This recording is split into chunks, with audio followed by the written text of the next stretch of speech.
Амен. За ерөөл өрнө үү?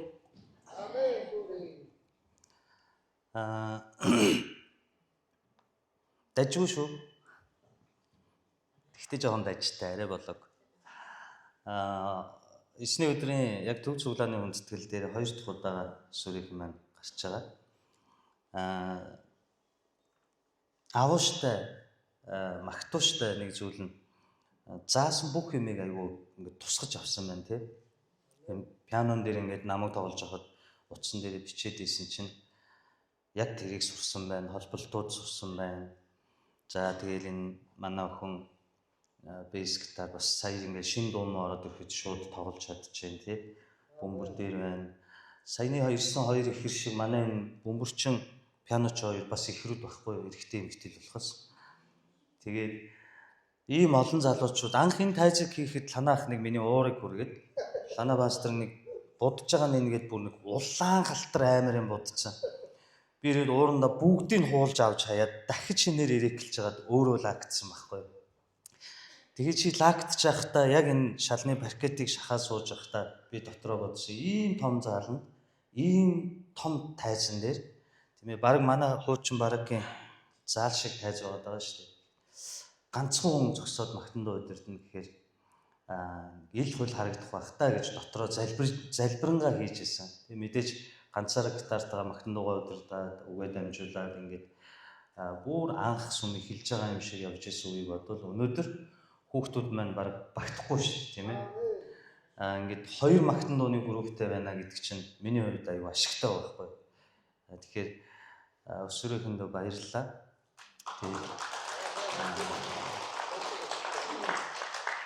Олон удаа бэлдээ гэж бүгдээрээ гуйсан өөрсдөө ийм үйлчлэх хүсэлтэй байгаа нь пасторт маш их тийм олзуурах ухтай сайхан байгаа шүү. Дуунуудаа сайн сураад үргэлжлүүлээд эзнээ магтах аялалдаа хол явах болтугай гэж пастор нь өрөөё. За нөгөөдгөр манай бас нэг баяртай зүйл нь миний хувьд маш их талархаж байгаа зүйл нь Зүрхэнд хотхон Библи судлалын ангид маань христчид хараагүйчүүд христчид орж ирж байгаа.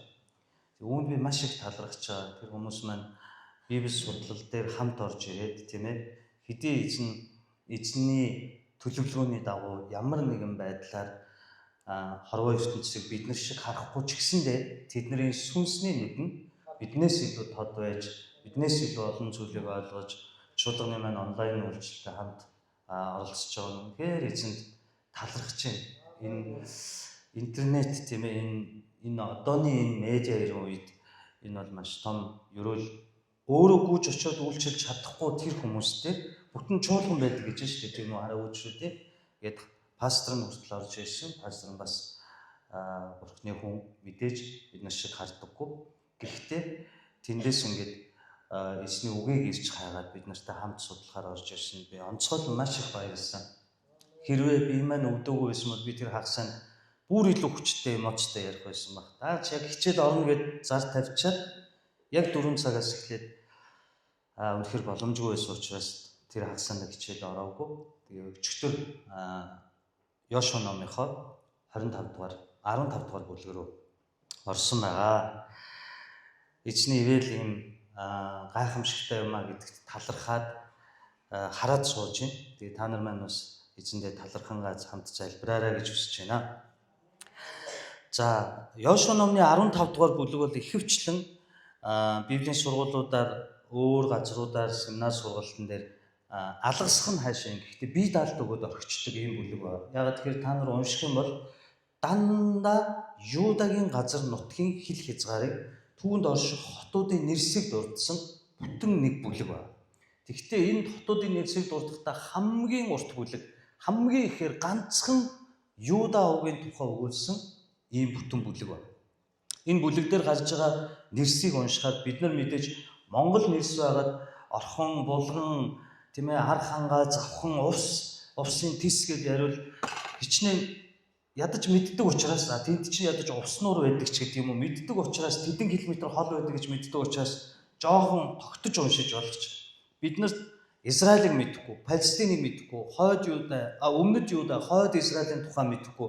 Дээр нь энэ дээр гарч байгаа 115 гаруй нэрс, энэ хотуудын нэрс нь, том хотуудын нэрс нь зарим нь өнөөдөр байгаа. Зарим нь цаг хугацааны үед байхгүй болсон хотууд, зарим нь хоорондоо нэгдсэн гэсэн. Нэгдээд нэрээ өөрчилсөн. Тийм болохоор энийг ихэвчлэн Библийн сургууль дээр одоо өөр сургууль Библийн сургалтууд дээр бол бие даалт өгчдөг оюутнуудад тийм доктор профессорын номыг уншаарай, тийм теологийн номыг хамт судлаарай, ингээд үзээрэй гэд. Энэ дээр бидний таньж мэддэг хэдхэн газрууд гардаг. Ингээд, Зерар, Адулам гэх мэтчлэн дандаа Давидын 1-2 дугаар Самуэль дээр Давид хаан оргинжсэн агуунуудын тухай өгүүлсэн ийм хэсэг байдаг.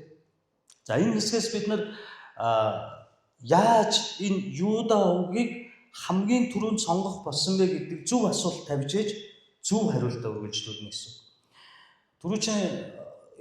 Түрүүчийн бүтээсээр би үйлчилж чадаагүй. Тэрний өмнөх 7 хоногт би та нарт хэлэхдээ нөгөө 7.5 аюул олон давтцсан байсан.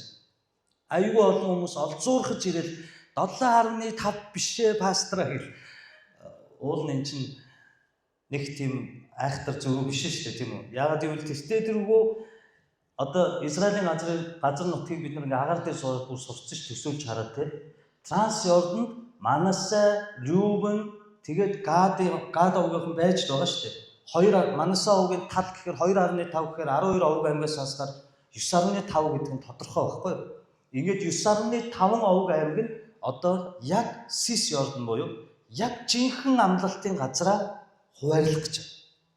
Тэгтэл бичигч маань юуг онцолж байна гэхээр 9.5 дээр нэмээд Транс Йорданд Манасагийн тал овгтой 2 овгтой нийлээд 12 овг аймагаас хамгийн түрүүнд Юда овгийг сонгож байгаа байхгүй. Уул нь Рюбен том хүн шүү дээ. Байгс Симеон Лев хоёр дараагийн хүүхдүүд нь шүү дээ. Яагаад дөрөв дэх хүүхэд болох Юда овогт дээр нэмээд бусад та нар 16 17 үргэлжлүүлээд үзэх юм бол бусад бүлгүүд дээр овгуудыг нийлүүлээ явуулсан ба бөөндүүд. Юда овгийг ганцхан овгийг бүтэн бүлгийн турш яагаад ийм уртаар сонгож бичих бол.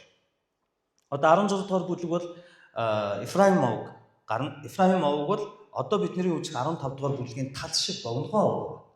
17 18 гэд харуул бүр нэг бүлэг дээр 4 5 6 овгийг бөөнд нь оруулаад газар нутгийн нэрээс атлаа бичигч маань яагаад Юда овгийг ганцаарныг нь онцлоод дээр нь хамгийн түрүүнд түүнийг авч хараад дээр нь түүнийг яагаад ийм уртаар бичих болов гэдгийг бид нар бодож үзэх хэрэгтэй гэсэн.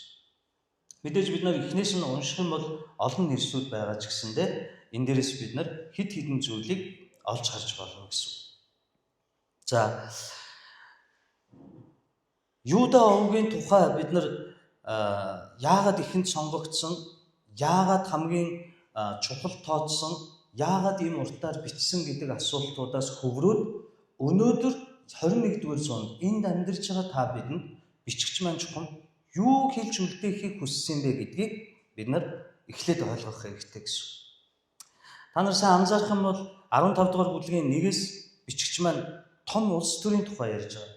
Энэ бол энгийн улс төр биш. Энэ бол бүтэн Бурхны хаанчлалын улс төр. Асар том газрыг овгуудад хуваарлаж байгаа. Тэгээд энэ газар танаа овг хил хязгаар нь яг энэ гэдгийг маш тодорхойгоор зааж өгч байгаа. Бүр шихэг үлдээхгүйгээр аймаг, сум, дүүрэг, баг бүр жижигхэн цэгцтэйгэр гудамж талбайгаар нь нэрлэж байгаа юм шиг яг тодорхойгоор зааж өгч байгаа. Яг гэвэл дараа нь маргаан гарах бай. Йошуагийн үед эн чинь манай газар байсан, танах байсан гэдэг маргаан гарах бай.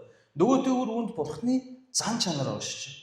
Бурхан хизээч юмыг энгийн хаяад орхичдаггүй, детальчаар ширхэг нэр ус бүрээр нь тайлбарлаж өгч байгаа. Тэгээ энэ том улс төр одоо явагдаж байгаа. 5 толгойг хэн авах вэ?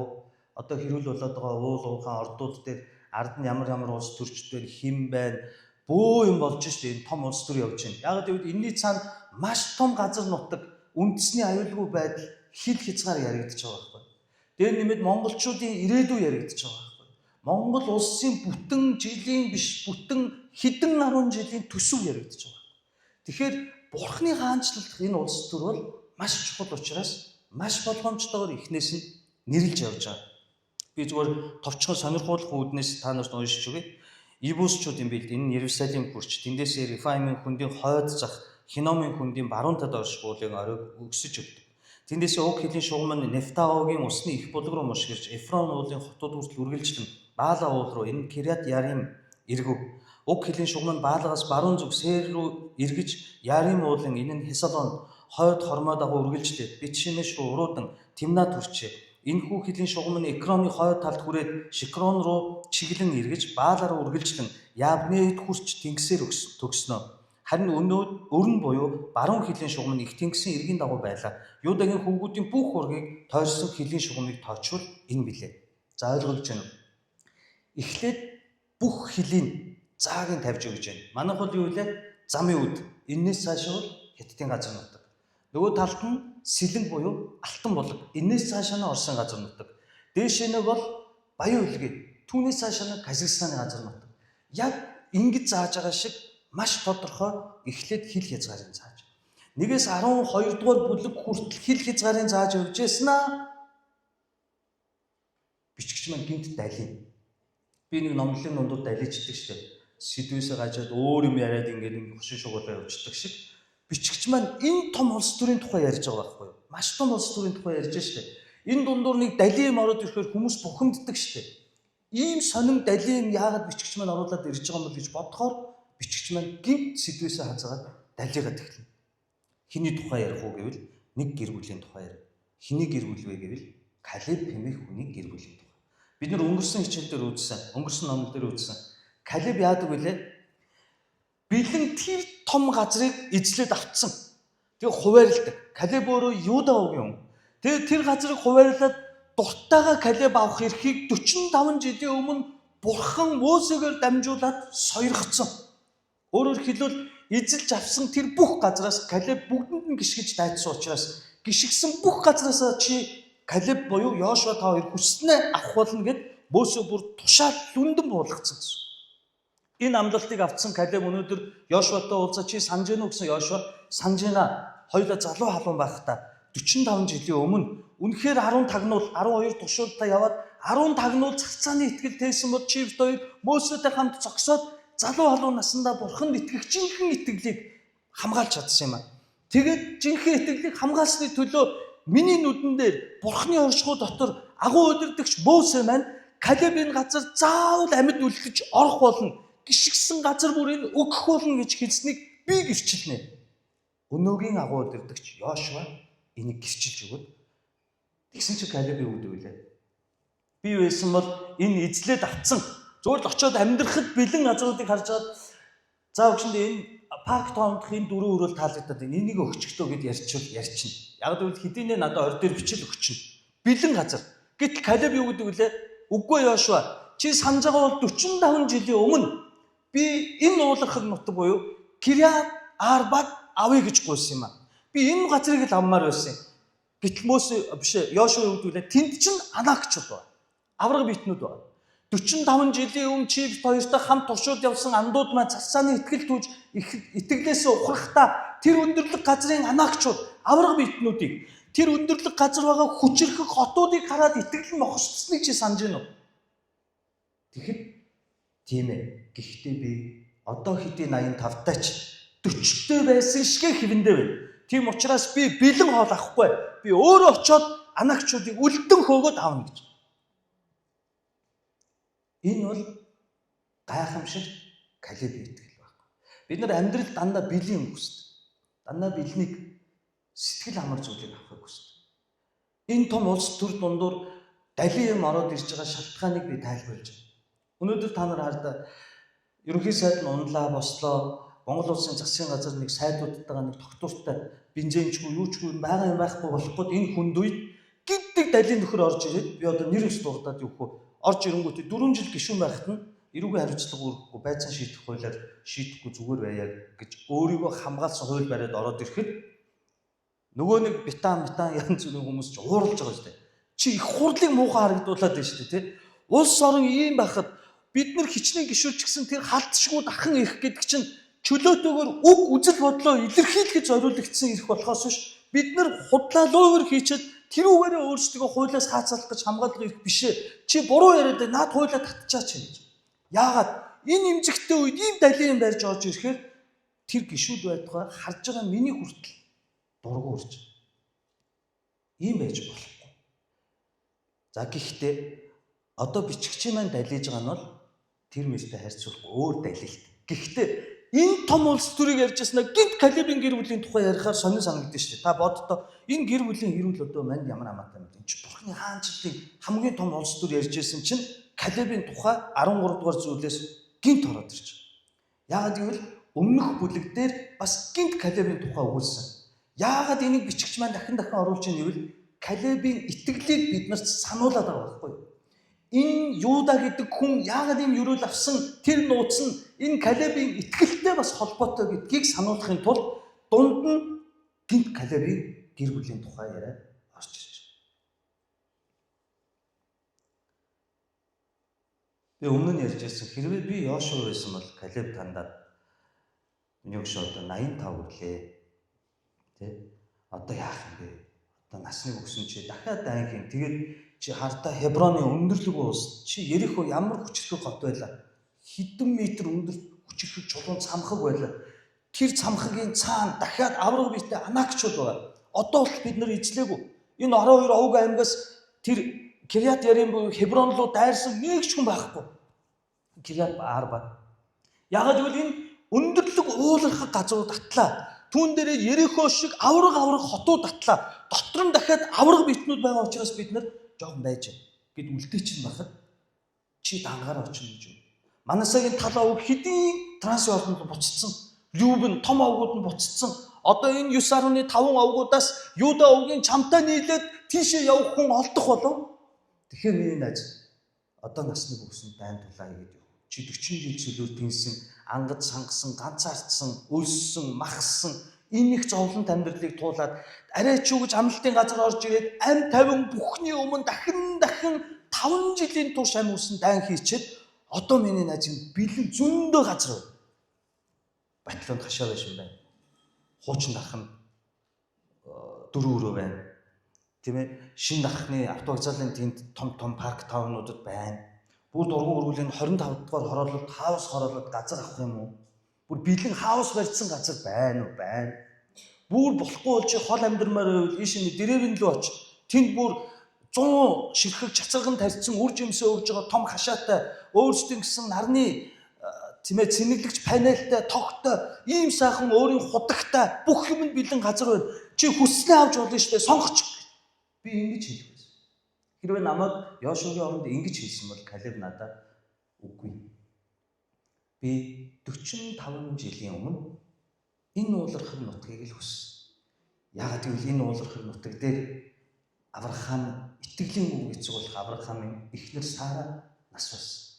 Энэ уулархаг нутаг Хебронд Авраамыг бурхан авчираад баруун зүүнд хоошоо урагшаа хар гიშгсэн газар энийг чамайг нас болсноос хойш 400 жилийн дараа би чиний хүүхдүүдэд өгнө гэх үед Авраам эхнэр Сарагаа нас барахаар нь юу гэж бодсон гэвэл хань минь нас болчихлоо. Гэхдээ 400 жилийн дараа бид хоёрыг нас болсноос хойш үр хойч нь ирэхэд ханыхан миний ханы ээжийнхэн оршуулга энэ газарт нь байгдаг гэд Махпела агуу хөдөлж байна. Гэсэн чи юу гэвэл энэ Махпела агууг надад өгөөч би эхнэр Сарагаа оршуулъя гэсэн чинь тэр нутгийн Канаанчууд бүгд юу гэдэг вэ? Авраам таавал үнэхээр хүндтэй өгшин. Бити бид нар танд үнэгүй өгье гэж. Авраам яг Калеб шиг зан гаргадаг тийм үү? Ашгүй үнгүүг нь авчи хана гэсэн үү?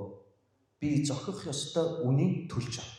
Яагаад гэвэл миний хүүхдүүд ирэхэд би хүний газар, үнэгүй газар миний шарил хэвтгэхийг хүсэхгүй. Миний хүүхдүүд ирэхэд би өөрийн гэсэн цор ганц яг өөрийн өмчлөлийн газар оршуулгаар байлгамаар. Энэ утгаараа яасан? Цэвэр үнийн төлөөд худалдаж аваад Сараг орж ирсэн. Хүү Исаакта загсан. Исаака аавыгаа өнгөрөхөд ээжийнхээ хажууд бас энэ Махпела агуун оршуулаар. Яагаад 400 жилийн дараа бидний үр хойч энэ амралтын газар ирэн шүү. Бурхан амласан. Тэр үед бид хоёр энд байж нойрсож. Исаак тийм аава. Исаак нас барахдаа бас хүүхдүүдтэй Яаков аавыгаа өвөө эмээ хоёроо хажууд оршуулаа. Яагаад гэвэл аав өвөөд нь бурхан амласан гэж хэлээ. 400 жилийн дараа хойч үе энд ирэхэд өвөг дээдсийн шарил энэ нутагт нь амлалтын газар хүлээж цогцсож болтгой болоод итгэлээ хамгаалж байна. Ингээд Исаак, дараа нь Ребека, дараа нь Яаков, дараа нь Леа, Рахаб, Авраам, Исаак, Яаков хэмээх энэ хүмүүс тэр Махпел агаад энэ Хеброн байгаа байхгүй. Хеброн. Энэ бол сүнслэг урсгалын газар. Анх бурхан Авраамтай уулзаж амласан газар байхгүй. Энэ анхны хайр нь.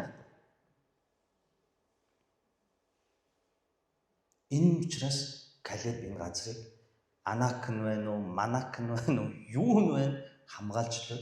Бурхан надад 45 жилийн өмнө өгнө гэсэн юм чинь өгжил таараа. Би бэлэн хоол авахгүй. Би тэмцэж дайтаж авна. Хэдийн 85-таач би тулалдаан хийж өөрийн хүчээр эзний өрөөлийг тэмүүлэх бол. Эзний үг биелэх ёстой. Түүний амлалт биелэх ёстой гэж байсан. Мөн энэ Хебронд бас нэгэн гайхалтай зүйл бол. Авраам, Исаак, Яаков гурав нэг дор амьдарч ирсэн газар. Та энийг анзаарсан. Итгэлийн өвөг эцэг Авраам, Исаак, Яаков гурав нэг дор амьдарч ирсэн газар. Энэ дээр ингэж хэлж байгаа. Бүгдээ Эхлэл номны 23-аас харах юм бол Эхлэл номны 23 дугаар бүлгийн 2-ыг би таавд уншиж өгье. Сара Канаан нутгийн Кириат Арба хэмээх газарт одоогийн Хеброн тийм байгааз. Одоо Калебийн гуйж авж байгаа газар. Үхэж Авраам Сарагийн төлөө гашуудан уйлахаар тэнд оров. За ингээд Сара нас бараад одоогийн Хебронд Авраам Махпелаг авахар шийдвэр гаргаж байгаа хэсэг нь энд гарч байгаа. Ингээд үүний дараа 35 дугаар бүлгийн 27 дээр ингэж байна. Би тавд уншиж өгье.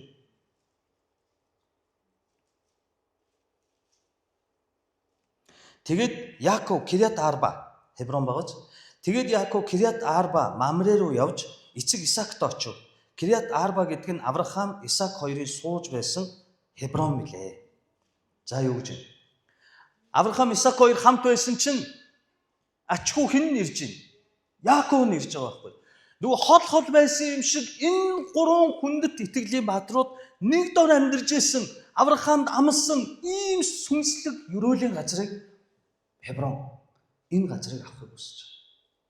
Дараа нь Давид хаан өмнөд Юдагийн хаан болоод хойд Израильтай Саултай зөрчилддөг тийм.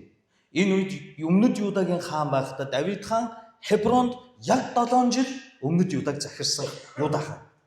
Харин хойд Израиль Саул Маханаим хэмээх газраас Давидтай зөрчилддөг. Ингээд сүүлдээ Саул Йонатан нарын дараа бүх Израилийн хаан болоод 7 жилийн дараа Давид Иерусалим руу төв хотоо болгож, хааны өргөө болгож нүүсэн болохоос биш анх хаан байсан гэнэ. Мөн л Хебронд байсан. Яагаад энийг би дахин та бүхэнд яриад байна гэвэл бид нар анхны хараа мартчихдаг. Анх авсан дуудлага мартчихдаг. Анх намайг бурхан дуутахад нулимс туслуулан саяны өсвөрийн залуучууд шиг зүрх сэтгэлээрээ эзэн дуу ойртон магтжсэн тэр үеийг мартчихдаг. 10 жил, 20 жил, 30 жил итгээд ирэхээр бид нар юу бодож эхэлдэг вэ гэвэл өөр зүйлсийг, өөр амбицийг, карьерийг, нэр төр, алдар хүндийг мөрөөдөд эхэлдэг. Харин 45 жил Калеб мартсан байна. Тэр яг хэрэндээ байсан. Ана мэдгүй 8 наснаас гэхээр 30 гаруй жил 30 хэдэн жил би итгэгч гэж ярьдаг. Тэгээ заримдаа би чин сэтгэлээсээ би одоо л нэг 2 жилийн өмнө Есүсийг таньж мэдээд итгэгч болж байсан бол ямар гоё вэ гэж боддог. Яагаад вэ? Хүмүүс болохоор би 20 жил итгэсэн, би 30 жил итгэсэн, би тэдэн 10 жил итгэсэн гэж гайхуулах дуртай бол би ичдэг. Яагаад? Би өдний 30 гаруй жил итгэжээд ийм сул дорой байхад 2 жилийн өмнө итгэсэн энэ өсвөрийн залуучууд, саяхан кемпээр баптизм хүртсэн хүүхдүүд, хэдхэн жилийн өмнө итгэсэн олон залуучууд надаас илүү цэвэр, надаас илүү ухаалаг, надаас илүү ариун, надаас илүү зөвхт байгаа гаргахтаа би ичдэг. Энэ үнэн шүү байна. Энэ бол бахархах зүйл биш. Олон жилийн итгэлийн амьдрал маань намайг даруй юм шиг жүжиглж сургачдаг. Мэргэнцэн гоё юм яриад сургачдаг. Бусдын өмнө нэг тийм амбиц карьертэй байлгаа сургачдаг. Бийл гэдэг нэрэн дээр буугаад сургачдаг. Харин жинхэнэ гал галуу итгэгч байхдаа би тийм байгаагүй. Би үнэнч байсан. Би ариун байсан. Би залбирч Бурхныг ирж хайж, уйлж жинхэнэ гашуунаар гимшиж чаддаг байсан. Би энэ төрх рүүгээ эргэхийг хүсэж, бас та нарыг эргээсэй гэж хүсэж. Энэ бол ерөөл юм ах дүү. Энэ бол Калебийн ерөөл юм. Тийм учраас дахин далигаад байгаа шалтгаан нь ийм байх ёстой юм аа. Юуда бусад овгууд Калеб шиг ийм итгэлээр амлалтын газар амьдрах ёстой юм аа гэдгийг зааж өгöd байгаа. Зааж өгöd. Биднэрт даруусал хэрэгтэй. Биднэрт өөрчлөлт хэрэгтэй.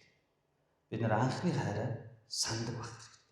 Бид нар анх авсан дуудлага итгэмжтэй дагах хэрэгтэй. Замдаа гинт өөр тийшээ далигаал, өөр зүйл рүү хазаагаал би одоо иргэд бодоход би дүнгиж оюутны цуглаан өдөрддөг байхдаа пастор болохыг, номлогч болохыг мөрөөддөг байсан би санддаг. Гэхдээ дунд нь яасан гэж би мундаг, би дуу зохиодог, би олонний танил, би тийм, би лаг, би лим гэж бурханд очих алдраас хумсалж хулгайлтаж оролцсон хомхоо сэтгэл маань намайг адагтаа, архичин, тамхичин хинч биш болгоод хөсөр харагдсан. Одоо бас яг 12 жилийн өмнөөс би анхны хайрад орсон санаж ирсэн. Би ингэж амьдарч болохгүй. Намайг анх бурхан дуудахдаа манай гэрийн ганц өрөө байшингийн аав маань үлдээсэн ногоон хивсний хээг цээжилт би тэнд үрдэг сүрдэж гимшин гуйдаг байсан.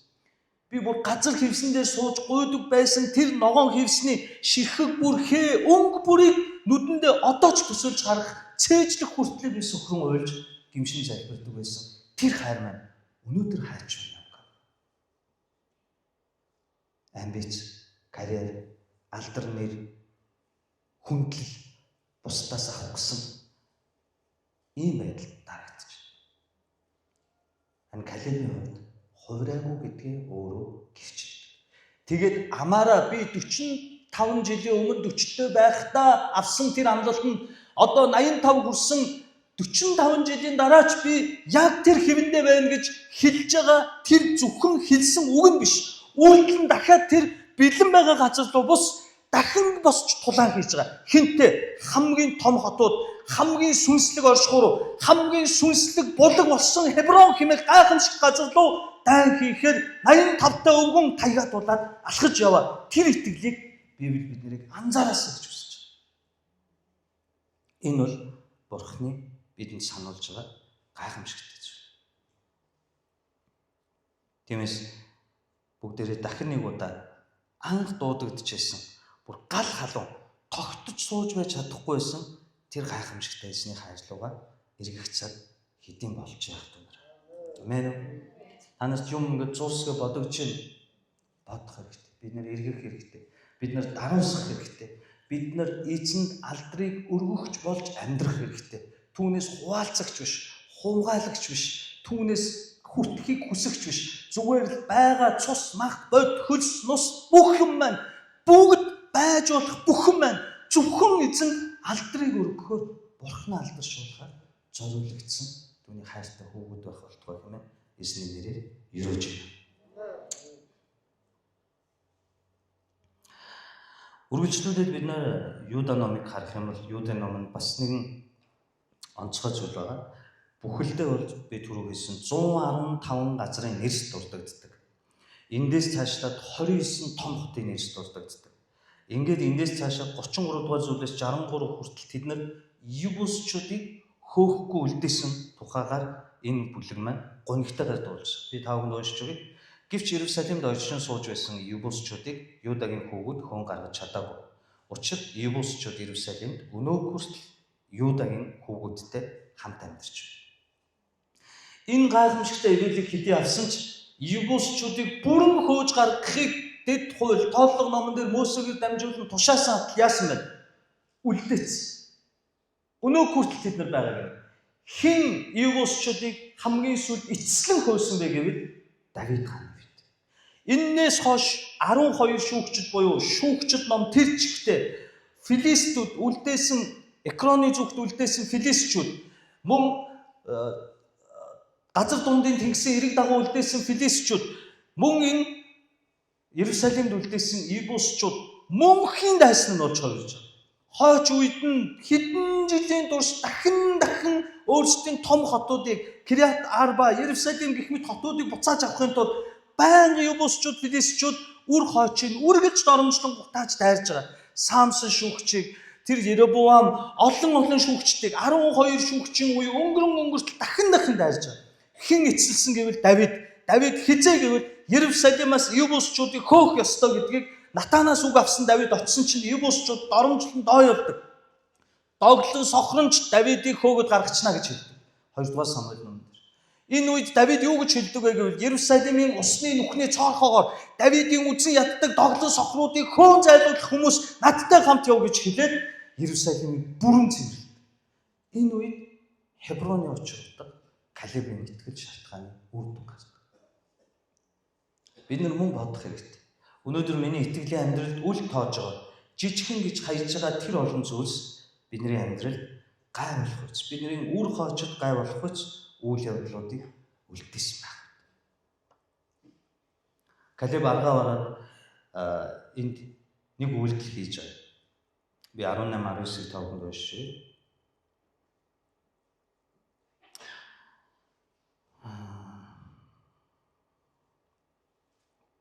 Ингээд Калеб Кириат Сеферийг дайран эзэлсэн хүнд би охин ахсаага эхнэр болгон өгнө гэлээ. За, Калеб яаж ийм нь? Одоо нөгөөд чинь Анакчуудыг унагцсан. Анакийн 3 жоног авраг биетнүүдийг унагсан. Хеброноо эзлээд авцсан. Тэгээд цаашаана Кириат Акса хэмээх Кириат Сефер хэмээх энэ газар руу дайдах гэсэн чинь та нар бодлоо. 85 та өвөө шүү дээ. Тийм ээ? Энэ намраг хотуудтай тулалдаад ядрах уу? Ядарна. Гэхдээ энэ дээр юу гэж хэлж байгаа гэвэл үлдсэн сүүлийн хот Кириат Сеферийг эзэлсэн хүнд би охин ахсаага өгье гэж байгаа. Энэ юу вэ гэвэл охиндоо хайргүй учраас биш. Би чадахгүй ч Бурхны амлалт үг надаас хойш гарцаагүй биелэх ёстой гэд өөрийн охиноос татгалзаж байгаа байхгүй. Охиноо зориулаад ч хамаагүй Бурхны амлалт үг биелсэн байна.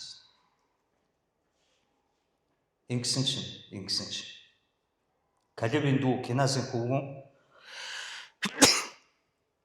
Отниел түүнийг эзэлсэн тул Калеб түнд охин ахсаага эхнэр болгов. Отниел Калебийн дүүгийн хүүхэд. Отниелийн хувьд Калеб нагацх нь байна. Дүүгийнх нь хүүхэд нь Кириат Сеферийг эзэлчихэж. Ингээд амлсандаа охин ахсаага Отниел төгсөн гэж. Отниел гэж юм бэ. Энэ бол шүүгчд номыг мэдэн шүү дээ та нар тийм үү Самсон Ирэгон бүгд гардаг. Шүүгчд номон дээр нийт яг 12 шүүгч гардаг байхгүй Израилийг шүүсэн.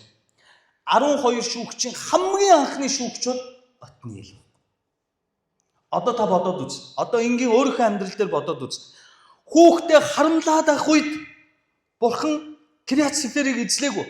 Харин Бурханы амлалт биелэх ёстой гэд үр хүүхдээ хүртэл эзний моторт даатгсан Калебийн охин ахсааг Бурхан яаж өрөөсөн гэвэл өөрийн анхны шүүгч Отниелаар өрөөж өгч. Ойлгож байна. Хүн болгон зовдөг. Миний хүү ямар хүн ихтэйтэй суугаад яачих бол? Миний охин ямар эрэгтэйтэй суугаад юу болчих бол? Айтайхан хүнтэй суугаасаа удам судрын юу бол хүн болгон зовдөг. Гэвч энэ зовлонг ямар ч үнцэнгүй Бурхан шийддэг гэдгийг Калебийн амьдралаар харуулж байгаа нь эзний үгийн төлөө охиноо Бурхан даатгах тэр агшин Бурхан түүнийг шагнахдаа гайхамшигтай өөрийн 12 шүүгчийн Бурханы хүн болох хамгийн ихний шүүгч Отниелийг хүргэн болгож өгч. Үүгээрээ Калебийн хүүхдүүд нь яаж өрөөдөж байгаа. Бид нар хүүхдэд хармалж, өөрийн дураар зуурж, барьж, өөрийн хүсснээр байлгах гэж, өөрийн хүссэн мэрэгжлийг эзэмшүүлэх гэж, өөрийн хүссэн газарт амьдруулах гэж, өөрийн хүсснээр алхуулах гэж, өөрийн хүссэн сургуульд нь оруулах гэж хичээх биш. Бид нар эзэнд даатгах тэр мөчид Бурхан тэдний ээж нь. Бурхан тэдний аав нь, Бурхан тэдний эцэг нь, Бурхан тэдний Бурхан болох тэр мөчид Отниел мэт Бурханы хүмүүс таны амьдрал ерөөл болоо орж ирдэг. Амен. Иймээс үр хүүхдүүдээ эзэн даатгацгаая. Амен. Тэд нар алдахгүй биш, алдна. Та хичээсэн ч тэр, Бурхан удирдсан ч тэр, амьдрал баялаг хэм хойд алдна. Унана, уйлна, шархлна, босно, дахиад унана, босно, дахиад ч унана. Гэхдээ тэр бүрд нь та байж чадахгүй. Би байж чадахгүй. Пасторч байж чадахгүй. Ганцхан Есүс тохоноос нь өргөгч. Ганцхан Есүс нулимсыг арчигч. Ганцхан Есүс Йохова Рафа эдгэгч. Тэр л зүрх шарахыг эдгэнэ. Тэр насан турш нь өтлөн буурай болоод авсан дортлон тэр итгэмжтэйгээ эцэг ээж нь хайр бурхан баг. Тиймээс хүүхдүүдээ эзэн даатгсан түүний мэрэгэн хүүхдүүд байх болтугай хэмээн эзний нэрээр өрөөж юм. Гэхдээ тэглээ зөнд нь орох гэж байна шүү дээ. Бас зүгээр нэг альчин гэсэн үг шүү дээ. Гэхдээ энийг бид нар анзаарах хэрэгтэй. За Юдагийн тухай бид нар энэ 115 хотууд бид нар гээд чухал зүйлсийг хамтдаа ярьлаа. Тэгвэл одоо бид нар хамгийн сүүлээр нэг л зүйлийг хамт үзээд залбирцгаа гав. Та нар ойлаагүй үстэй. Сонирхолтой байна уу, сонирхолгүй зүгээр үстэй. Юда гэж чухам хэн болоод Юда овгийг хамгийн түрүүнд ганцаарнгийн ийм уртаар хүндэтгэн эхлэлж Бурхны амлалтын өвийг өгөхөөр шийдэж өгөхөөр болов. Яагаад бичигч маань бичгтээ 12 овг аймгаас Юда овгийг сонгож аваад Юда овгийн газар нутгийг та газар нутаг дээрээс нь харуул хамгийн том газрыг Юда овг авч байгаа. Хамгийн түрүүнд. Хамгийн том нь. Хоёр шалтгаан байгаа л да. Эхнийх нь юу вэ гэвэл Юда овгт хэн төрөх ёстой вэ яриад. Есүс. Та надтай одоо 9 дэх жил олон жил Библи судалсан юм чинь жоохон зөв Есүс сурах хэрэгтэй. Теологи талаас. Есүс гэдэг бол оноос нэр. Тэнгэр элч ирээд Мариад чамаас аврагч эзэн эндэлнэ. Түүнд Есүс гэдэг нэр өгөө гэсэн. Тэгэхээр Юда овгоос хэн төрөх вэ гэвэл Есүс төрнө гэвэл тэгвэл батад дорж булгаад дулмаа цэцгэж төрж болох юм биш. Аврагч Месиа төрнө гэж ярих хэрэгтэй. Хүн төрлөختний гимнүглээ. Та нар хараа энэ увайгүй пастор Нямкагийн өнгөрсөн 43 жил үлдсэн тэр бузаргуулаа гимнүглийг. Гэхдээ 3 оронтой шүү. Махан биеийн оюун санааны зүрхсдэг сүнсний гимнүглийг бүтэн уучлсан Месиа. Одоо бид нэр яагаад үхэр алж хон дундуур нь суулж тагтааны далавч урдгуу гэж Месиа эсвэл төгс өргөл хэдий өргөгдөж байгаа. За 43 жилийн дараа одоо Нямка нүгэлтэй юу? Нүгэлтэй. Гинтэй юу? Гинтэй. Энийг ч гэсэн уучлаа. Хамгийн гайхалтай нь өнгөрсөн дараа нь би 20 юм уу 30 жил амьдрнаа да. Яасан би амьдрахгүй юм шиг юм. Америкч ч болдгүй юм. 20 30 жил амьдрах байлгүй дээ. Яаж нэг 2 3 жил байгаа байлгүй дээ. Амьдрах тэр амьдрал хийх ирээдүйд хийж болох бүх гэмнүглийг өхөн өгтөн төгсөжсэн тэр Месиа.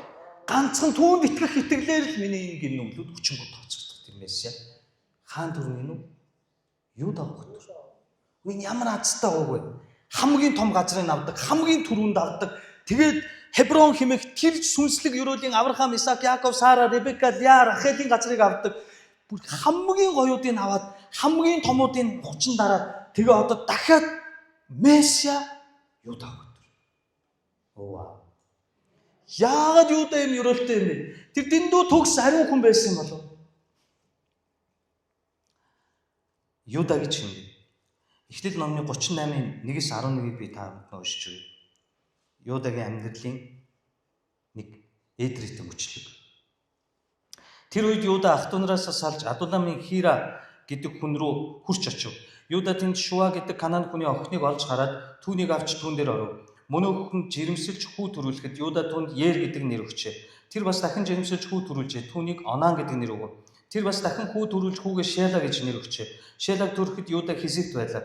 Юда ууган хүү Ертэй эхнэр авч өгөв. Түүний нэрийг Тамар гэдэг байв.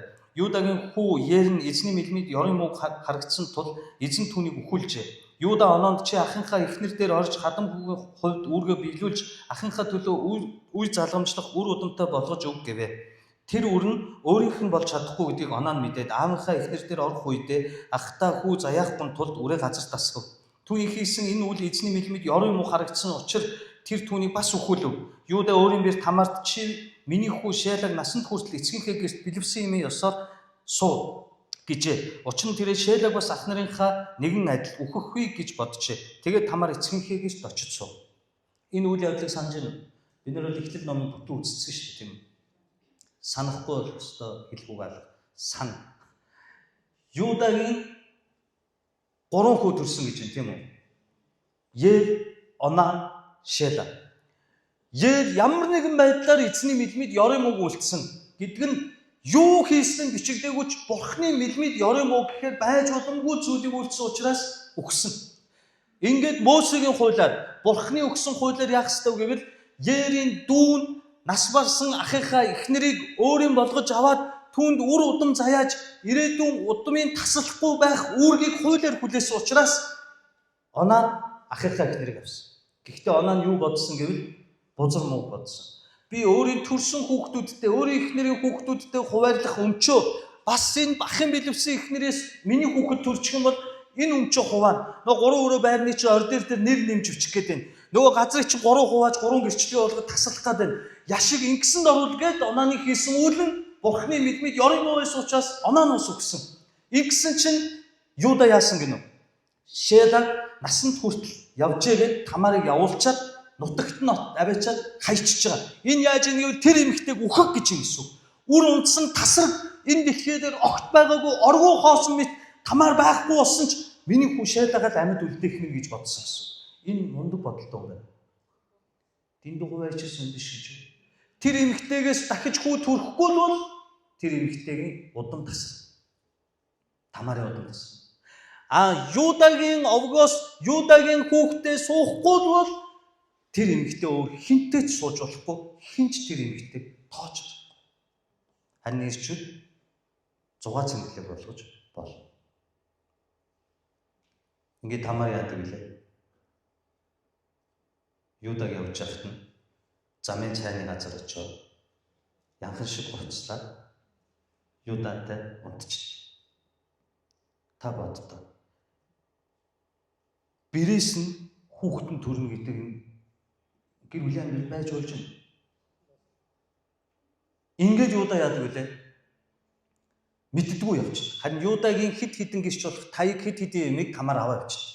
Ингээд хэсэг байж л нөгөө бэлэвсэн байх ёстой Тамар чинь гидсэн томроо цүндэгээд ирэхээр нөгөө жижигэн тосгоныхан чи яах вэ? Хүн тэгдэг шүү дээ, тийм үү? Хүний сайныг ерөөсөө ярьдаггүй. 100 сайн юм хийхэд нэгийг ч дурддаггүй мөртлөөр ганц бүдрэнгүүт санаа пастор бүдэрчлээ. Бохом нэгээд хавь хүмүүст ярина. Хавь хүмүүс санаа пастор ийм гой юм хийлээ гэхэд хинч тийм үү гэж сонирхгүй батлаа. Санаа пастор бүдэрчлээ түүх тийм үү гэдэг. Тэгээд Юдагийн чихэн төрсөн. Танаа би Тамар жирэмсэлчлээ. Яасан байна? Завхаарсан байна. Чулуугаа шидэж алах ёстой. Юда нэр хүндээ авч үлдэхийн тулд тосгонд нь очоод тосгоны ахлагч нартай яваад очисон чинь Тамар энэ бол хууль ёсны дагуу таны өрмөн. Би танаас авсан. Худлаа гэвэл та энийг харгээд нөгөө таяг маяг минь үзүүлж. Ингээд Юда юу гэдэг вүлээ? Чи муу бузар юм гэж чулуу шидсэн бол дуусах байсан. Гэхдээ Юда ямар зан чанартай хүн гэж алдаагүй хүн гэж байхгүй. Юдач мөн алдаатай, эдрээтэй амьдралтай. Гэхдээ тэр Тамарыг хараад чиний зүгөө. Би хүү Шелагаа насанд хүрчээд байхад чамд өгөхгүй. Чиний удам судрыг тасраг энд огт энэ дэлхий дээр амьдарч байгаагүй юм шиг хэн ч биш болоод үхэх гэж бодсон нь миний буруу. Үүгээрээ чи эзний өмнө зүвт юм аа гэд Тамарыг үлдээд. Ингээд Тамар удам судраг залгуулах хүүтэй болт. Энэ Юдагийн зааж. Алдсан уу? Дараа нь яасан? Гүрээсэн үү? Чихээ бөглөө гэсэн. Гимсэн. Алдсан уу? Алдсан. Дараа нь яасан? Зүрийг хүлээн зөвшөөрсөн. Над шиг гүрийг өгсөн. Хизээ батлаад ингэ өгсөн. Нэрээ цэвэр авч үлдэхийн тулд бусдыг гойчлонд оромжилж муулаагүй гэсэн үг. Юу яриад байгаа? Наа таяг чи аль дээр алга болсон? Наа Тамараа чулууга шид амын тагл ингэж хэлээгүй гэсэн үг. Юу яриад байгаа би тийм хүн биш. Энэ хүмүүсийн өмнө миний нэр төрийг бодох хэрэгтэй чи юм уу? Би энэ муу эмхтэй юу ингэж гүрээгээгүй гэсэн үг. Тийм ээ. Энэ миний буруу байсан юм аа. Би дэндүү хувийн цан гаргаж энэ эмхтэйг бэрийг дэндүү уудгүй амьдралд нь орхисон. Миний бие тамаарыг зов. Энэ үед магадгүй тэр тосгоны ахлагчдаас олон хүн юудаг шоолж ирсэн баг. Энэ ёстой зах болсон балаа үг юм биш. Гэхдээ тэр ичгүүрээс юу дайгаагүй. Яагаад Бурхны өмнө зүгийг сонгосон. Энэ бол юудагийн цааш. Одоо ойлгож хэлж байна. Яагаад хамгийн том газар, яагаад хамгийн ихэнд, яагаад сүнслэг булаг Хеброн энэ дөнгөж эхлэв. Дөнгөж. Та нар өөдөг бол юудаг дахиад жоохон болж байгаа. Өнөөдөр жоохон хов бацна гэхгүй.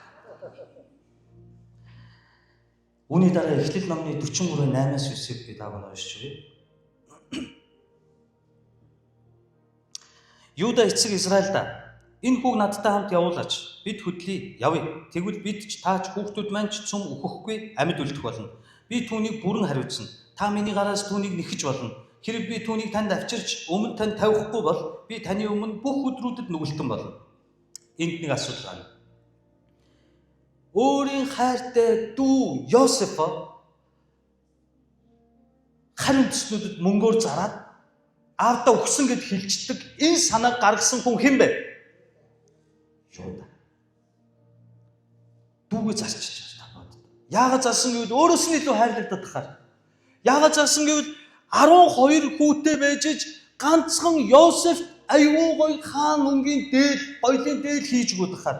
Аав нь Йосефийг л миний хүүгээд бусдын тоохгүй байхаар өөр нь хүрээд хөдөөхээр нүхэнд хаяад зодоод нөгөө аавынхаа хийж өгсөн гоё хувцсыг ураад ус хонцонгоо бүрэн тайлаад тэгээд дараа нь харимтснуудад зараад Египт рүү явуулчаад аавдаа ч юу гэдэг лээ арслан бариад идчихлээ гэж. Энэ гоё зам нь. Заримдаа ч нэр зарим нэг хүмүүсийн нүхэнд буулаад хувцсын ураад тастаад зарчмаар хүмүүс амьдрал байдаг шүү дээ. Хүн юм чинь би чинь надад байдаг танд байдаг би л хамгийн нүгэлтэй юм байна гэдэг энэ заалаа.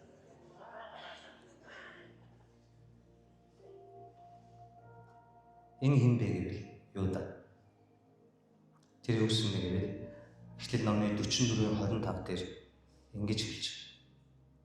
Тэгээд эцэг маань боцож яваад бидэнд жаахан аавчлаа андуурч 37-гийн 25 биш үү? Эхлэл ном дээр яваад байна шүү дээ. Юуда гэж хэн байсан болоод ингэж өрөөгдөд байгаа юм бэ л хийдсэн чи ерөөсөө нэг олигтой юм гарч ирдгүү яа даа байж.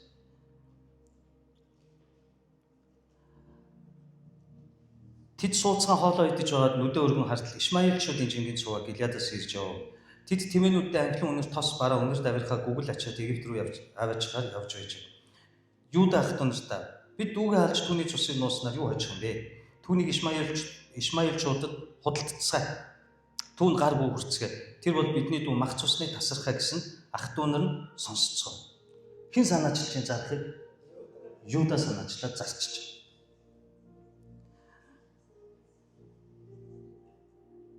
44 рүү орё хэвлээ.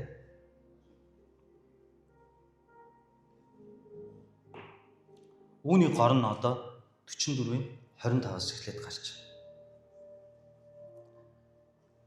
Тэгээд эцэг маань буцаж яваад биднийг жаахан хүнс судалдаж ав гэхээр бид явж чадахгүй хэрэг отхон дүү маань бидэнтэй хамт байвал бид явна. Отхон дүү маань бидэнтэй хамт байхгүй бол тэр хүний нүрийг бид харж чадахгүй гэсэн. Таны зарц бидний эцэг бидэнд хандна. Та нар мэдж байгаа. Эхнэр маань надад 2 хүү төрүүлж өгсөн юм. За. Яков Йосефийг Яков юу гэж хэлчихвэл дээлийн нураад хураг алаад цусын насгаад арслан бариулчлаа гэж хэлдэг. Яковыг Йосеф өгцөн. Харин дараа нь Биньямин төрсөн. Биньямин төрөөд Яков Биньяминийг амьсгал хайрлаж өлсгөлэн болсон. Бурхны итгэлийн эцэг хүний газар өлсгөлэн болж. Өлсгөлэн болсон чинь хүүхдүүд нь очиод Египтэд хоол авах гээд очисон чинь нөгөө зарсан дүүн ерөнхий сайд болсон. Ах нар хараад таньж байгаа. Тэгээд асуугаад ярьж бид нарт нэг ард аавтаа үлдсэн нэг дүү байгаа, Биньямин гэдэг дүү байгаа гэж. Эн чинь хинээс төрсөн гэвэл Йосефийн их Рахелаас төрсөн, Йосефийн төрсөн дүү байх юм байна. Тэгэнгүүт Йосеф юу гэдэг вэ гэвэл дүү Биньяминийг авчрахгүй бол дахид та нарт хоол өгөхгүй гэж хэлчихдэг. Ингээ аавдаа очиж хэлдэг. Аава Биньяминийг дараа нь хоол хүнс дууссан шүү дээ. Өсвөрлөн 7 жил үргэлж ирсэн. Дуусаад аава Биньяминийг аваад очио гэсэн чинь юу гэж хэлдэг вэ? Үгүй! Өмнөхийг алж хайчаад одоо үлдсэн ганцыг алах нь та нар гэж. Гэхдээ та арай эрүүл ухаанаар боддоо энд Юда Йосефийг тэргүүн энэ Египтийн ерөнхий сайдыг Йосеф гэж таньсан уу? Танаагүй. Зүгээр л ерөнхий сайдтай уулзахдаа Юда өөрийнхөө өвдөж явдаг амьдралын гэрчлэлээ хэлж байгаа. Юу гэж хэлж байгаа гэвэл таны зарц бидний эцэг Яков тийм биз? Бидний эцэг бидэнд хандан та нар мэдэж байгаа. Эхнэр маань надаа 2 хүү төрүүлж өгсөн. Эхнэр маань надаа. Эхнэр гэдэг 1 тоо байна уу, олон тоо байна уу? 1 тоо байгаач. Гэтэл тэр чинь 4 эхнэртэй шүү дээ. Рахелийн эхнэр ихч яг Лабан төрүүлээ өгч шүү дээ. Яагаад дуусахгүй байгаа? Дахиад 2 ширхэгчин байгаа шүү дээ. Тэр хоёрыг яагаад дуусахгүй байгаа? Эхнэр маань ганцхан эхнэртэй надад хэдэн хүү төрүүлж өгсөн гинөө? 2 гинэ. Бусад 10 нь яатсан юм? Яагаад Яков ийм? Зебулун, Нафтали, Захария, Симеон, Леви, Юда. Эдгээр тэгээ юу юм? Эдгээр хүүхэд биш гэж. Өөрийн хайрладаг Рахелаас төрсөн 2 хүүгээ Яков хүүгээ гэж үздэг. Бусад 3 эхнэрээс төрсөн 10 хүүгээ хүний өрмөнд үл тоодог байсан нь харагдаж байна. Энэ бол Яковын гэр бүл дотор буй зөрчил асуудал. Та дахиад сайн. Бусд нь яац? Миний аав, миний ээж ярихдаа надаа ерөөсө Бата гэд нэг л хүүхэд байгаа гэхгүй. Нямка яасан? Мэдхгүй тэр явах бай. Зүгээр Бата гэдэг үйл надад гой санагдах уу? Гологдлын хан шарах болно. Энд Юда нөгөө зарсан дүү Йосеф гэдгээ мэдхгүйгээр өөрийнхөө зовлон шаналлыг хэлж байгаа. Аав маань 4 их нэртэй ч 3-ын тоодгүй. Би яагийн хүүхэд миний ээжийг ч тоодгүй маа. Аав ерөөсөө Рахел гэдэг ганцхан эхнэрээ эхнэр гэж үзээд байдаг юм. Тэгээ тэрнээсээ төрсөн Йосеф, Биньямин гэдэг 2 хүүгээ л би 2 хүүтэй гэж ярьдаг юм аа. Бусад 10 болох ах トゥ бид нар идж аруулаа зогсож байгаа шүү дээ Йосефийн өмнө. Биднийг аав маань хүүгээ гэж үздэг.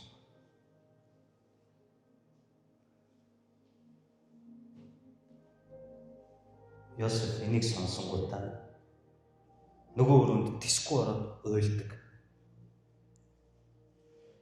Үчи инээмэр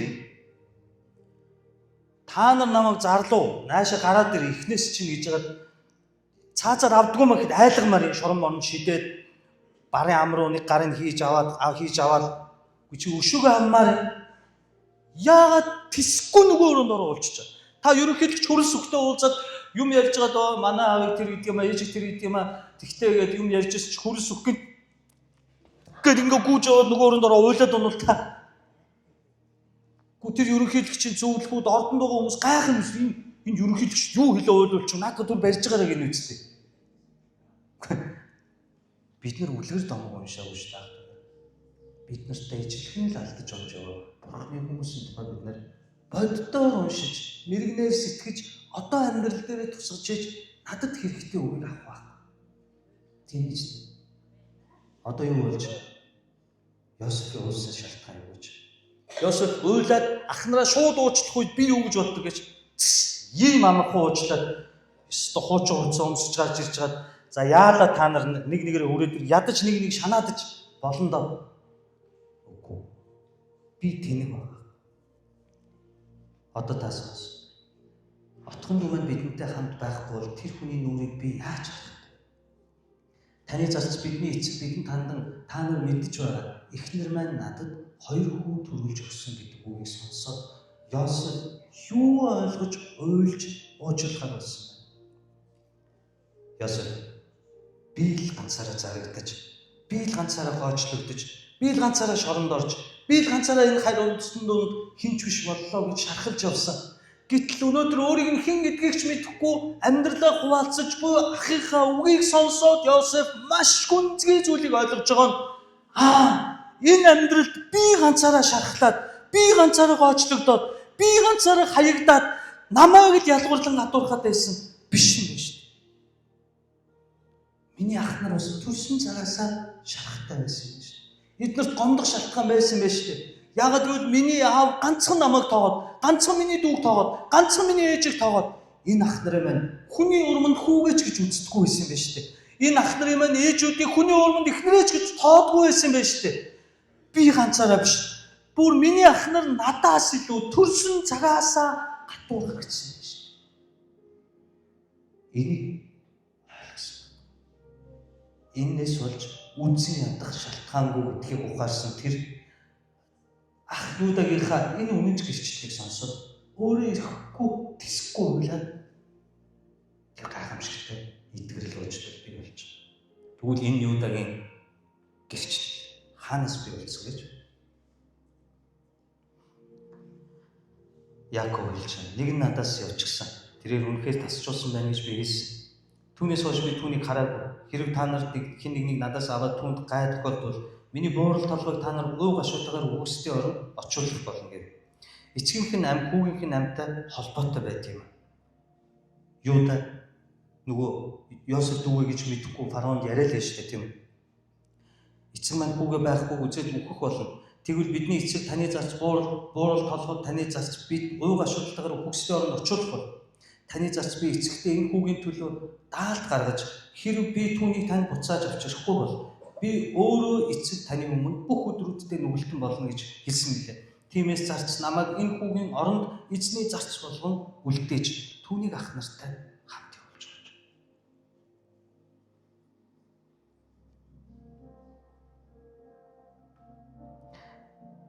Би та бүхэн сүүлийн нэг ишлэлийг уншиж байна. Энэ Яаков гэдэг хүний амнаас хизээж гарахааргүй ийм зан чанартай хүний амнаас хизээж гарахааргүй нэг үгийг Яаков энэний өмнө 43 дугаар бүлэг дээр хэлсэн байна. Юу гэж хэлсэн бэ?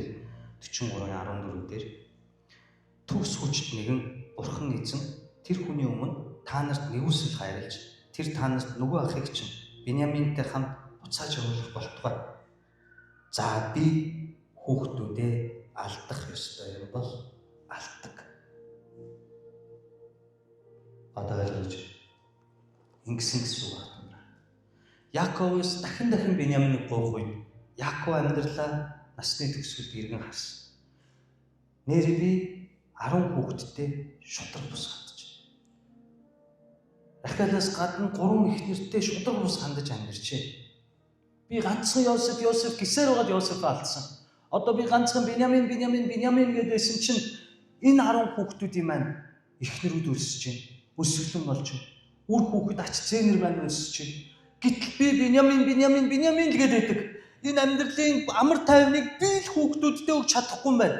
Би шудраг бус хандсан байна гэд Юда болон Рубен ах нарт нь хандаж юу гэж хэлж байгаа юм. Үнэхээр төгс хүчт эзэн. Одоо би биш. Төгс хүчт эзэн хүүхдүүдэд бурхан даатгаж байгааз та нарыг амьд ирүүлэх болтугай. Харин миний хувьд би дахиад алдах ёстой бол алдъя гэж хэлсэн нь Юда болон бусад 10 ахтууд нь юу гэж хэлж байгаа юм бэ? Би одооноос эхэлж Биньяминийг онцгойлон хайрлахаа болъё. Би бүгдийг чинь эцэг шиг хайрлая. Тийм учраас дахиад та нар Биньяминийг авч яваад Йосеф шиг алуулал. Гэхдээ би Йосеф Биньяминийг хайрладаг шиг та 10-ыг бас хүлээн зөвшөөрж хайрлая гэж хэлж байна. Энэ гэр бүл дотор итгэл ирж байна. Яаковс ирж байна. Энэ итгэл хэнд өглөгдөж Юдад очсон. Өмнө нь Яаков миний хүү Йосеф гэдэг ахт нь Йосефийг барьж аваад алаа тастаад зарсан Юда. Харин одоо Юда авигаа уучлаарай. Би Биньяминээс татгалзъя. Би чамд ч гэсэн Биньяминийг хайрладаг шиг хайрлах болно. Чамд ч гэсэн би хайртай. Чамаагч би хүүгээ гэж бодъё. Биньяминийг аваад яваа гэж аав нь амьшгаа хайрладаг цорын ганц хүүгээсээ татгалзах тэр акшн бүх зүйл өөрчлөгдсөн нь өмнө нь аавыгаа харамлах үед тастаад зараад явуулсан Юда болон ах дүү нар нь одоо Биньяминийг аав нь та нар дахиад тастаж алсан ч болно. Би та нарт хайртай гэдэг үед амьшиг хамгаалж байна. Оронд нь би таны үрдийг зарцуул. Миний эхнэр хүүхэд таны зарцуулав. Биньяминийг л аав руу явуулчих. Би аавыгаа урд нь үнэхээр зовооцсон юм, шаналгацсан юм, шархлуулсан юм, бузар муу хэрцгийг хийцсэн юм. Гэхдээ одоо болъё. Сонин байна. Атгаад ах тусам алдаад байгаа. Яаковын хувьд тавьсан чинь эргээ хүү юмсаа өгсөн гэж бодсон хүү юмсаа Биньямин дээр нэмээд олж байгаа. Одоо ойлгож байна. Эдгэрэл ийм чухал. Йохова Рафа эдгэгч бурхан ингэж ажилладаг. Харин бусад 10 хүүхдийн бод. За Яаков зуураад байсан чинь алдаад байсан. Тавьсан чинь алдсан хүүгэж Биньямин дээр Йосеф олсон. Тэгтээ бүр фараоны зэрэгт хүрэхээр ерөнхий сайд болгож авч авсан. Тэгвэл ах нарын хувьд бод аав нь харамлах тусам өсөхөөд байтал аав нь ичж тэгш хайрлаа. Таанч ч гэсэн миний хүү юм байна. Дахиад Биньяминийг аваад явах гэж би зөвшөөрөв. Алдвал алдаг те. Миний өвөр толгой буруугаа хүлээж. Ингэсэн чинь ах нь хангалаад ахт нь алж талаа зараад байсан ахт нь аавыгаа тавиад өгсөн чинь амиараа хамгаалж байгаа. Юун зарах? Оронд нь би таны мөнх юм бол. Миний эхнэр гэр бүл таны бол. Миний аавыг л битгий зов. Миний дүүгэл явуулаач гэж байгаа дөр төрхийг харж зогсоо. Йосеф юу ойлгохгүй. Миний ах нар намайг зарсандаа үнэхээр шаналсан юм байна. Би уучлах ёстой цаг ирчихэж. Миний ах нар намайг зарснаас болж үнэхээр шаналаад одоо миний оронд байгаа Биньямин дүүг миний хүсчихсэн хайраас илүүгээр хайрлж байна. Тэд нар өөрчлөгдөж. Миний аав өөрчлөгдөж. Миний ах нар өөрчлөгдөж. Тэд нар намайг өшөрхөн ус санж хорлон сүйтгэж зарж байсан бол одоо амь нас гэр бүлээрээ миний өмнөөс миний дүүгийн өмнөөс солиос гаргахад бэлэн байгаа юм байна. Дотроо зүрхэндээ юу даахаа нэгэнтээ та намайг зарахад дүүн гомцсоо. Өнөөдөр та миний дүү амиараа хамгаалж байгаа. Би тавьшил.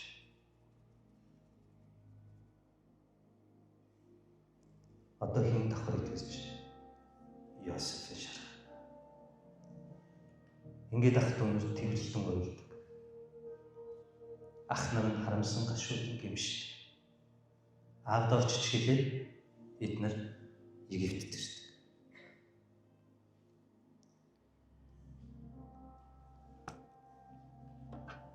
Яагаад Юуда ийм том ерөөл хүртээд байгаа юм бол юм? Тэр гимшдэг. Тэр алддаггүй биш. Гэхдээ тэр гимшдэг. Яагаад Юуда ийм том ерөөл хүртэж байгаа юм? Тэр гимшдэг. Энийг Давид хаан юу гэж хэллээ? Та том үхрийн шаруудын тархлын ширээний утаанд баярладаг биш. Та энтерсэн гимшдэг сүнсийг хайрладаг. Энийг бурхан Юудаас олж асууж учраас яаж Юудаг хамгийн түрүүнд сонгоод гэр бүл Тамар, Бир, ах дүүнэрийн ялгуурл, үр хүүхдээ ялгасан энэ олон эдрийн дараа өөрийн цоён ганц хүү аврагч хийсэн Месиаг Юуда зөвшөөрөв. Хамгийн том овгийн газрыг Юуда зөвшөөрөв. Хамгийн түрүүнд Юудаг татж байгаа нь тэр мундаг, тэр лаг ярьж номлодог, тэр дуу зохиодог, тэр мундаг пастор, тэр мундаг ариун зөв байсан учраас байна уу? Тэр биднэртэй ямар ч шалгаагүй энэ амьдралын угчаа алдаж, онж, шархалж, ганцаардаж, зовж. Гэхдээ тэр гимшдэг. Христчэн хүн гэж алдаа дутагдлгүй хүнийг хэлдэг юм шиг. Христчэн хүн гэж буруу зүйл хийсэн бол хизээ гимшгэд бэлэн зүрхтэй хүнийг хэлдэг. Энэ бол Христчэн. Энэ бол Бурханы бидэнд өгч буй ерөөл. Эмээс би та бүхнийг Юуда шиг гимшдэг зүрхтэй их хөвийг хүлээн аваач. Бурханы ерөөцсөн хөвгүүд өгөх болтугай хэмээн энэ эзний аян өдөр ерөөч. Орч ирэх чинь баг нэр өвчсөн үү? Нэр өвдөж чинь сууглаа тохирол явуулна гэдэг юм. Энэ нэр би та бүхэн Юудагийн талаар дахин ганцхан юм ойлгуулад дуусгах гэсэн. За хин нэг нь гараад ир. За олон гараад ир.